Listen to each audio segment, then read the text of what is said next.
പുതിയ വിവാദങ്ങൾക്ക് തിരികൊളുത്തി രാജ്യസഭയിലെ നോട്ട് വിവാദം. കോൺഗ്രസ് അംഗം അഭിഷേക് മനു സിംഗ്വിയുടെ സീറ്റിന് സമീപത്തുനിന്ന് 500 രൂപ നോട്ടുകൾ കണ്ടെത്തിയ സംഭവത്തിൽ രാജ്യസഭാ അധ്യക്ഷൻ ജഗ്ദീപ് ധൻഖർ അന്വേഷണം പ്രഖ്യാപിച്ചു. അതേസമയം രാഹുൽ ഗാന്ധിക്കെതിരെ ബിജെപി അംഗങ്ങൾ നടത്തിയ പരാമർശങ്ങളിൽ ലോക്സഭയിൽ പ്രതിപക്ഷം പ്രതിഷേധമുയർത്തി.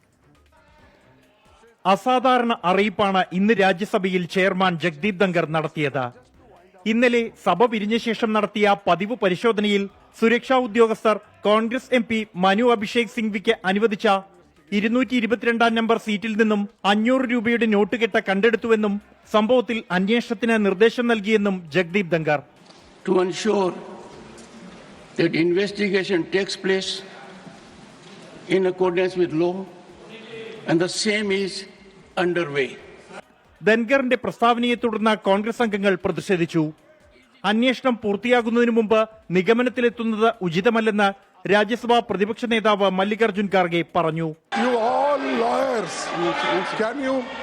can he do like this? One second. And these people,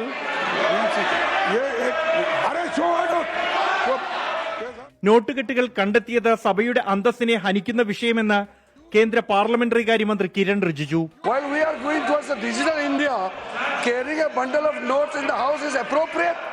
Definitely this is not appropriate. ആരോപണങ്ങൾ മനു അഭിഷേക് സിംഗ്വി നിഷേധിച്ചു. രാഹുൽ ഗാന്ധിക്കെതിരായി BJP അംഗങ്ങളായ നിഷികാന്ത് ദുബെയും സംബിത് പാത്രയും നടത്തിയ പരാമർശങ്ങളിൽ ലോക്സഭ ഇന്നും സ്തംഭിച്ചു. അദാനി കോഴ വിഷയത്തിൽ കോൺഗ്രസ് അംഗങ്ങൾ പാർലമെന്റ് വളപ്പിൽ കറുത്ത മാസ്ക് ധരിച്ചാണ് ഇന്ന് പ്രതിഷേധിച്ചത്. 24 ഡൽഹി.